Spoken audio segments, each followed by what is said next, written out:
समास के बारे में पढ़ेंगे। समास क्या होता है, समास के कितने भेद होते हैं, ठीक है, कौन कौन से समास होते हैं, उसको ट्रिक के माध्यम से हम लोग जानेंगे। ठीक है, वीडियो जो है बहुत इंटरेस्टिंग होने वाली है। सबसे पहले जानते हैं समास। समास, ये समास का ट्रिक है। सबसे पहले जानते हैं समास क्या है। समास जो है होता क्या है, तो दो या दो से अधिक सार्थक शब्दों के, दो या दो से अधिक सार्थक शब्दों के मिल से बने नए शब्द को हम लोग क्या करते हैं, समास करते हैं। दो या दो से अधिक सार्थक शब्दों के मेल से जो बने नए शब्द होते हैं उन्हीं को हम क्या कहते हैं, समास कहते हैं। अब ये समास के भेद, समास जो है, समास के भेद, समास जो होते हैं मुख्यतः 6 प्रकार के होते हैं।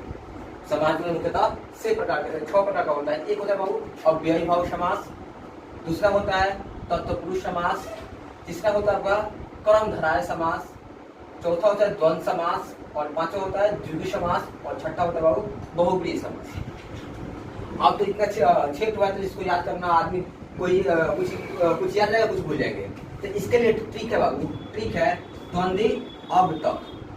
द्वंद्वी अब तक मतलब द्व से मतलब होता है द्वंद्व समास, द्वि से होता है द्वि से होता है द्विगु समास, और से होता है अव्ययी भाव समास, ब से होता है बहुब्रीहि समास, त से होता है तत्पुरुष, और क से होता है क्रमधारय। देखिए कितने आसान ट्रिक है, आपको 6 समास जो है इसमें क्लियर हो जा रहा है। द्वंद्वी अब तक में, द्वंद्वी अब तक में मतलब द्व से होता है द्वंद्व समास, और द्वि से होता है द्विगु समास, और से होता है अव्ययी भाव समास, ब से होता है आपका बहुब्रीहि समास, तत् से होता है तत्पुरुष समास, और क से होता है क्रमधारय समास। इसमें जो है 6 समास जो है क्या हो गया, आ गया। ये आप ट्रिक याद कर लीजिएगा, द्वंद्वी अब तक का अब तक, ये समास ये जो है आपका 6 समास को क्या कर देगा, क्लियर कर देगा। आप स्क्रीनशॉट ले सकते हो, उसके बाद जो है नेक्स्ट जो है पार्ट जो है अगले पेज में पढ़ेंगे। चलिए अब हम लोग उसके भेद के बारे में जानते हैं। सबसे पहले फर्स्ट में अव्ययी भाव समास। तो हम जानेंगे कि अव्ययी भाव समास जो है होता क्या है। अव्ययी भाव समास जो होता है, जिन शब्दों के प्रारंभ में उपसर्ग लगा हो, कोई भी शब्द जिन शब्दों के प्रारंभ में क्या लगा हो, आपका उपसर्ग लगा हो। आप जानते हो उपसर्ग और प्रत्यय के बारे में आपने पढ़ा होगा कि उपसर्ग जो होता है किसी भी शब्द के आगे लगता है, और प्रत्यय जो है बाद में लगता है। तो वही कह रहा है जिन शब्दों के प्रारंभ में उपसर्ग लगा हो उसे हम क्या कहते हैं, अव्ययी भाव समास कहते हैं। जिन शब्दों के प्रारंभ में क्या लगा हो, उपसर्ग लगा हो, उसी को हम अव्ययी भाव क्या कहते हैं, उसे हम अव्ययी भाव समास कहते हैं। जैसे उपसर्ग में हो जाएगा आपका यथा, आ, अनु, नी, भर, प्र, प्रति, मतलब यथासंभव, यथासंभव। इसमें उपसर्ग क्या है आपका, यथा जोड़ संभव। जब इसको विग्रह करते हैं तो यथा जोड़ संभव आता है। इसमें यथा देखिए तो उपसर्ग है, यहाँ पे अनुरूप, इसमें अनु क्या है आपका, उपसर्ग है, अनुरूप, अनु उपसर्ग है। आज जन्म, यहाँ आज जन्म हो गया। उसके बाद प्रतिदिन आपका हो जाएगा प्रतिदिन, प्रतिजोड़ ये हो जाएगा, प्रतिजोड़ आपका तीन हो जाएगा। इसमें प्रति जो क्या होगा, उपसर्ग होगा। आपका हो जाएगा प्राय,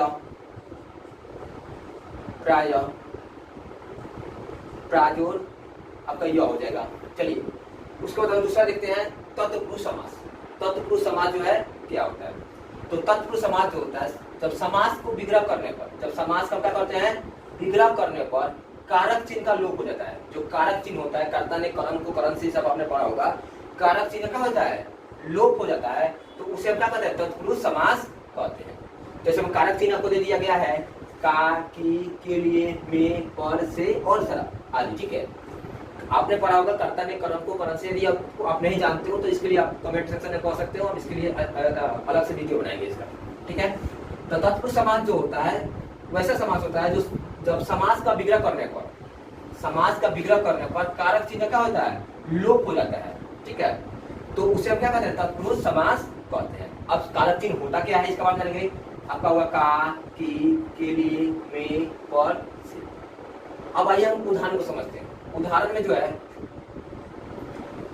यश प्राप्त, मतलब होता है यश को प्राप्त। देखिए तो यहाँ पे को का है, कारक चिन्ह है, मन चाहा, मतलब ना होता है मन से किसी को चाह लिए, ठीक है।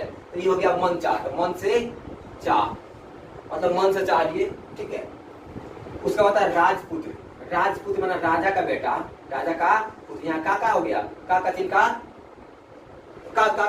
चिन्ह का हुआ है, यहाँ लोप हुआ है, ठीक है। तो ये सब है। आप चाहते हो तो इसका स्क्रीनशॉट ले सकते हैं।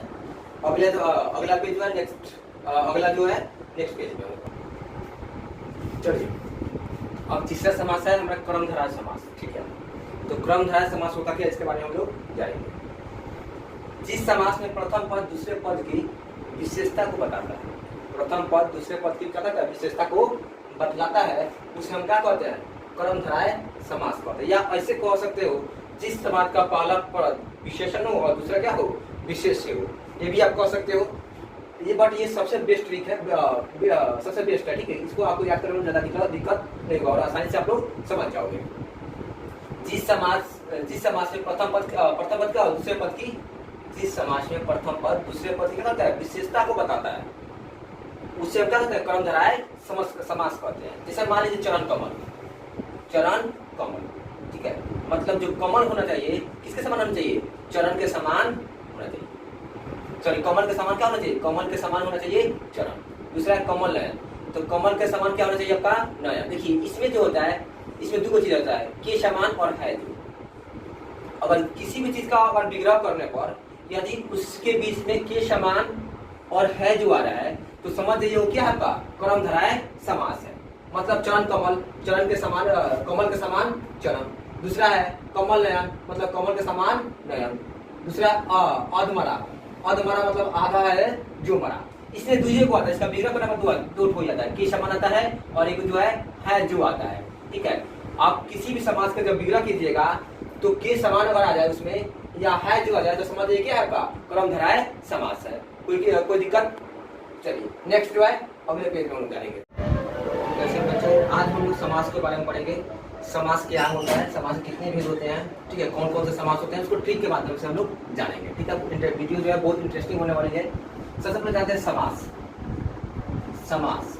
ये समास का ट्रिक है। सबसे पहले जानते हैं समास क्या है। समास जो है होता क्या है, तो दो या दो से अधिक सार्थक शब्दों के मिल से बड़े नए शब्द को हम लोग क्या करते हैं, समास करते हैं। दो या दो से अधिक सार्थक शब्दों के मेल से जो बड़े नए शब्द होते हैं उन्हीं को हम क्या कहते हैं, समास कहते हैं। अब ये समास के भेद, समास जो है, समास के भेद, समास जो होते हैं मुख्यतः 6 प्रकार के होते हैं। समास जो है मुख्यतः 6 प्रकार के, 6 प्रकार का होता है। एक होता है बाबू अव्ययी भाव समास, दूसरा होता है तत्पुरुष समास, तीसरा होता है आपका क्रमधारय समास, चौथा होता है द्वंद्व समास और पांचवा होता है द्विगु समास और छठा होता है बाबू बहुब्रीहि समास। अब तो इतना 6 तो है, तो इसको याद करना आदमी कोई कुछ याद रहेगा, कुछ भूल जाएंगे। तो इसके लिए ट्रिक है बाबू, ट्रिक है द्वंद्वी अब तक। द्वंद्वी अब तक मतलब द्व से मतलब होता है द्वंद्व समास, द्वि से होता है द्वि से होता है द्विगु समास, और से होता है अव्ययी भाव समास, ब से होता है बहुब्रीहि समास, त से होता है तत्पुरुष और क से होता है क्रमधारय। देखिए कितने आसान ट्रिक है, आपको 6 समास जो है इसमें क्लियर हो जा रहा है। द्वंद्वी अब तक में मतलब द्व से होता है द्वंद्व समास, और द्वि से होता है द्विगु समास, और से होता है अव्ययी भाव समास, ब से होता है आपका बहुब्रीहि समास, तत् से होता है तत्पुरुष समास और क से होता है क्रमधारय समास। इसमें जो है 6 समास जो है क्या हो गया, आ गया। ये आप ट्रिक याद कर लीजिएगा, द्वंद्वी अब तक ये समास, ये जो है आपका 6 समास को क्या कर देगा, क्लियर कर देगा। आप स्क्रीनशॉट ले सकते हो। उसके बाद जो है नेक्स्ट जो है पार्ट जो है अगले पेज में पढ़ेंगे। चलिए अब हम लोग उसके भेद के बारे में जानते हैं। सबसे पहले फर्स्ट में अव्ययी भाव समास। तो हम जानेंगे कि अव्ययी भाव समास जो है होता क्या है। तो अव्ययी भाव समास जो होता है, जिन शब्दों के प्रारंभ में उपसर्ग लगा हो, कोई भी शब्द जिन शब्दों के प्रारंभ में क्या लगा हो, आपका उपसर्ग लगा हो। आप जानते हो उपसर्ग और प्रत्यय के बारे में आपने पढ़ा होगा कि उपसर्ग जो होता है किसी भी शब्द के आगे लगता है और प्रत्यय जो है बाद में लगता है। तो वही कह रहा है जिन शब्दों के प्रारंभ में उपसर्ग लगा हो उसे हम क्या कहते हैं, अव्ययी भाव समास कहते हैं। जिन शब्दों के प्रारंभ में क्या लगा हो, उपसर्ग लगा हो, उसी को हम अव्ययी भाव क्या कहते हैं, उसे हम अव्ययी भाव समास कहते हैं। जैसे उपसर्ग में हो जाएगा आपका यथा, आ, अनु, नीर, भर, प्र, प्रति, मतलब यथा संभव। इसमें उपसर्ग क्या है आपका, यथा जोड़ संभव। जब इसको विग्रह करते हैं तो यथा जोड़ संभव आता है। इसमें यथा देखिए तो उपसर्ग है, यहाँ पे अनुरूप, अनु क्या है आपका उपसर्ग है, अनुरूप, अनु उपसर्ग है। आज जन्म, यहाँ आज जन्म हो गया। उसके बाद प्रतिदिन आपका हो जाएगा प्रतिदिन, प्रतिजोर ये हो जाएगा, प्रतिजोर आपका दिन हो जाएगा। इससे प्रति जो क्या होगा, उपसर्ग होगा। आपका हो जाएगा प्राय, प्राय, प्राजोर आपका यह हो जाएगा। चलिए उसके बाद हम दूसरा देखते हैं तत्पुरुष समास। तत्पुरुष समास जो है क्या होता है? तो तत्पुरुष समास जो होता है, जब समास को विग्रह करने पर, जब समास का क्या करते हैं, विग्रह करने पर कारक चिन्ह का लोप हो जाता है। जो कारक चिन्ह होता है, कर्ता ने करण को करण से सब आपने पढ़ा होगा, कारक चिन्ह क्या होता है, लोप हो जाता है, तो उसे हम क्या कहते हैं, तत्पुरुष समास कहते हैं। जैसे हम कारक चिन्ह आपको दे दिया गया है, का, की, के लिए, में, पर, से और सरा आदि, ठीक है। आपने पढ़ा होगा कर्ता ने करण को करण से। यदि आप नहीं जानते हो तो इसके लिए आप कमेंट सेक्शन में कह सकते हो, हम इसके लिए अलग से वीडियो बनाएंगे इसका, ठीक है। तो तत्पुरुष समास जो होता है वैसा समास होता है जो जब समास का विग्रह करने पर, समास का विग्रह करने पर कारक चिन्ह क्या होता है, लोप हो जाता है, ठीक है। तो उसे हम क्या कहते हैं, तत्पुरुष समास कहते हैं। अब कारक चिन्ह होता क्या है इसका बात करेंगे। आपका होगा का, की, के लिए, में, पर, से। अब आइए हम उदाहरण को समझते हैं। उदाहरण में जो है यश प्राप्त, मतलब होता है यश को प्राप्त। देखिए तो यहाँ पे को का है, कारक चिन्ह है, मन चाहा, मतलब ना होता है मन से किसी को चाह लिए, ठीक है। तो ये हो गया मन चाह, तो मन से चाह मतलब मन से चाह लिए, ठीक है। उसका होता है राजपुत्र, राजपुत्र माना राजा का बेटा, राजा का पुत्र। यहाँ का हो गया, का चिन्ह का चिन्ह का हुआ है, यहाँ लोप हुआ है, ठीक है। तो ये सब है। आप चाहते हो तो इसका स्क्रीनशॉट ले सकते हैं। अगला पेज जो है नेक्स्ट, अगला जो है नेक्स्ट पेज में। चलिए अब तीसरा समास है हमारा क्रमधारय समास, ठीक है। तो क्रमधारय समास होता क्या, इसके बारे में हम लोग जानेंगे। जिस समास में प्रथम पद दूसरे पद की विशेषता को बताता है, प्रथम पद दूसरे पद की क्या कहता है, विशेषता को बतलाता है, उसे हम क्या कहते हैं, क्रमधारय समास कहते हैं। या ऐसे कह सकते हो जिस समास का पहला पद विशेषण हो और दूसरा क्या हो, विशेष्य हो, ये भी आप कह सकते हो। ये बट ये सबसे बेस्ट ट्रिक है, सबसे बेस्ट है, ठीक है। इसको आपको याद करने में ज्यादा दिक्कत नहीं होगा और आसानी से आप लोग समझ जाओगे।